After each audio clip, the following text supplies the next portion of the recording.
விலகியிருப்பவராக ஆகாமல் அன்புக்குரியவராக ஆக முடியாது. யார் எந்த அளவு விலகியவராக, அதாவது ஆத்மீக நினைவில் இருக்கிறாரோ அந்த அளவே தந்தையின் அன்பிற்குரியவராக இருக்கிறார். எனவே வரிசை கிரமமான அன்பு நினைவுகள் கொடுக்கிறோம் இல்லையா? வரிசை எண் உருவாவதின் ஆதாரம் விலகி இருப்பவராக ஆவதில் இருக்கிறது. விலகி இருக்கும் நிலை மூலமாக நினைவு செய்து உருட்டுகிறார். மாலையை நினைவு செய்யும் பொழுது நம்பர் 1 ஆக வருவீர்கள். யார் விலகி இருப்பவராகவும் சமமானவராகவும் இருக்கிறாரோ அவர்தான் வருவார். நானோ பிற்காலத்தில் வந்திருக்கிறேன், என்னையோ யாருமே தெரிந்திருக்கவில்லை என்று அப்படி இல்லை. தந்தையோ அனைத்து குழந்தைகளையும் தெரிந்திருக்கிறார். எனவே அன்பிற்குரியவராக ஆவதற்கான ஆதாரம் விலகியிருப்பவராக ஆவது. இதை உறுதியாக்குங்கள். இந்த முதல் பாடத்தின் பரீட்சையில் முதல் மதிப்பெண்கள் கிடைக்க வேண்டும்.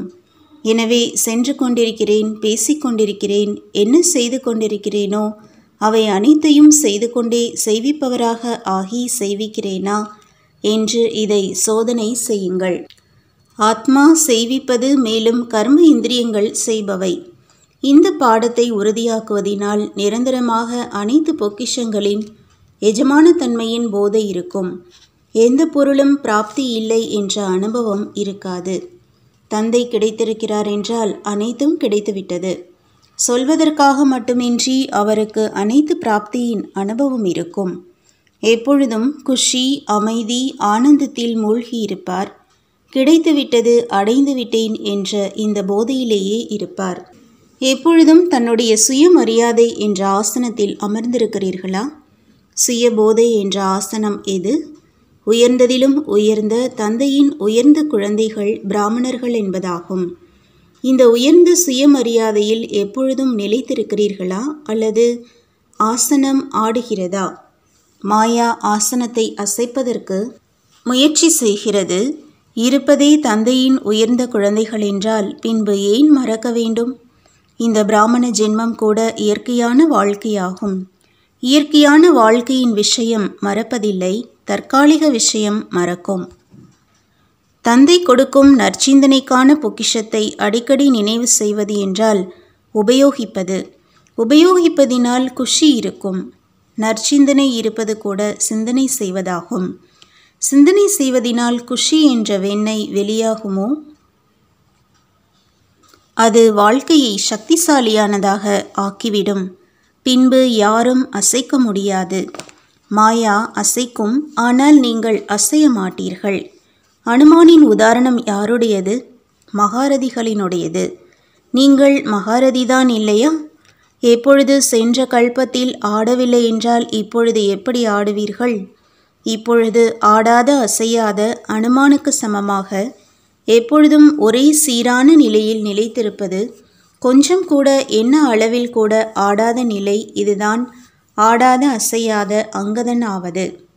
எப்பொழுதும் ஆயுதம் தரித்தவராகி மாயாவை எதிர்த்து கொண்டு நடந்து கொள்கிறீர்களா? யார் ஆயுதம் தரித்தவராக இருப்பாரோ அவர் எப்பொழுதும் பயமற்றவராக இருப்பார். யாரிடமிருந்து? எதிரியிடமிருந்து பயமற்றவராக இருப்பார்.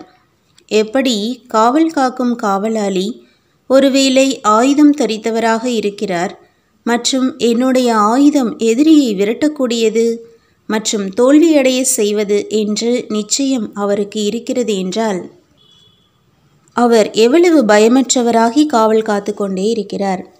அப்படி இங்கேயும் எவ்வளவுதான் மாயா எதிர்த்தாலும் ஆயுதம் தரித்தவராக இருக்கிறார் என்றால் மாயாவை கண்டு ஒருபோதும் பயப்பட மாட்டார், தோல்வி அடைய மாட்டார், அதாவது எப்பொழுதும் வெற்றி அடைபவராக இருப்பார். அப்படியானால் அனைத்து ஆயுதங்களும் எப்பொழுதும் கைவசம் இருக்கின்றனவா?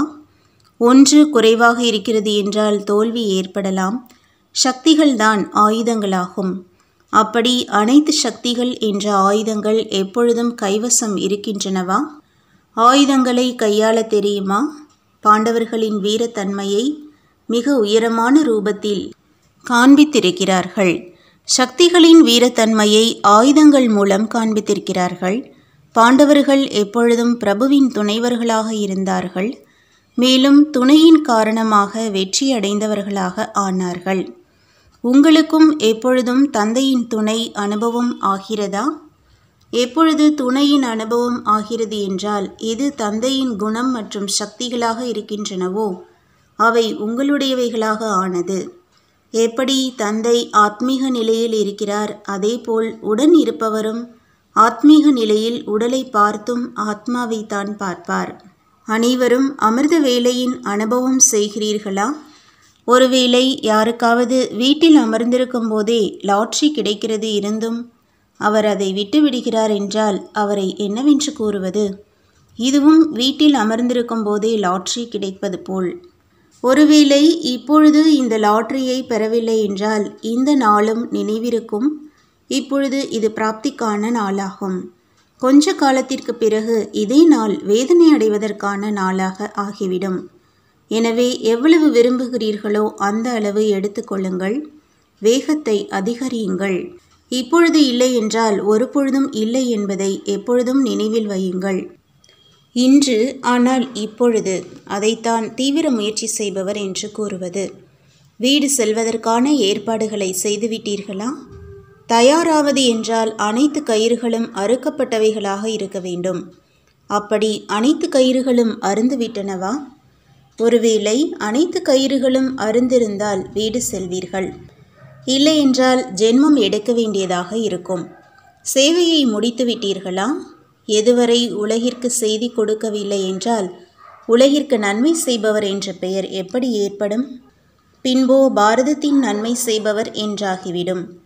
என்ன நடந்து கொண்டிருந்தாலும் சுலபமாகவே உடலிலிருந்து விலகிவிடுவோம் என்று அந்த அளவு பயிற்சி உள்ளவராக இருக்கிறீர்களா? இந்த பயிற்சி இருக்கிறதா? எந்த ஒரு உறவும் மற்றும் சம்ஸ்காரமும் குழப்பம் செய்ய வேண்டாம்.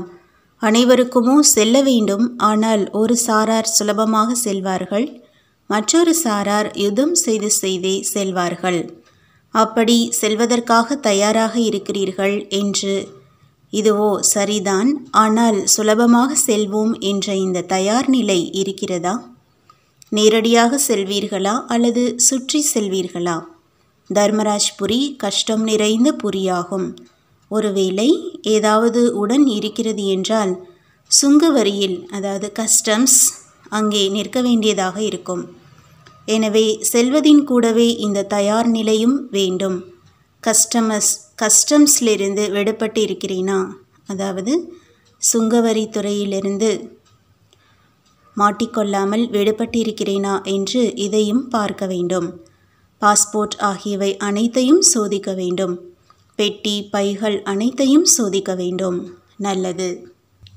வரதானம்: ஒரே எண்ணத்தில் நிலைத்திருந்து மகா தீர்த்தத்தின் பிரத்யக்ஷம் செய்யக்கூடிய பொறுப்புள்ள ஆத்மா ஆகுங்கள். இந்த அபு உலகிற்கான லைட் ஹவுஸ் ஆகும். இந்த மகா தீர்த்தத்தின் பிரத்யக்ஷத்தை செய்வதற்காக அனைத்து பிராமண குழந்தைகளுக்கும் ஒவ்வொரு ஆத்மாவிற்கும் இங்கிருந்துதான் புகலிடம் கிடைக்க வேண்டும் என்ற ஒரே ஒரு எண்ணம் இருக்கட்டும். அனைவருக்கும் நன்மை ஏற்படட்டும். எப்பொழுது இந்த நல் விருப்பங்களின் தீபம் ஒவ்வொருவரின் உள்மனதில் எரியுமோ, அனைவரின் சகயோகம் இருக்குமோ, அப்பொழுதுதான் காரியத்தில் வெற்றி இருக்கும். இது என்னுடைய பொறுப்பாகும் என்று அனைவரின் மனதிலிருந்து வெளியாக வேண்டும். எப்பொழுது ஒவ்வொருவரும் தன்னை அந்த மாதிரி பொறுப்பானவர் என்று புரிந்து கொள்வாரோ, அப்பொழுதுதான் பிரத்யக்ஷதாவின் கிரணங்கள் தந்தையின் வீட்டிலிருந்து நாலாபுரமும் பரவும். ஸ்லோகன்: உள்நோக்கு முகம் என்ற விசேஷத்தை தாரணை செய்துவிட்டீர்கள் என்றால் அனைவரின் ஆசீர்வாதம் கிடைத்து கொண்டே இருக்கும். ओम शांति। तुम बच्चों को तो सर्विस करनी है, जो बाबा कहते हैं सबको ये बताओ कि देखो तुम्हारा एम एंड ऑब्जेक्ट ये है, एक गीता है बढ़िया, ये राजयोग है ना बच्चे। कैसे है राजयोग? बिल्कुल सहज है कि बाप को याद करो तो ये वैसा मिलेगा तुमको। ओम शांति।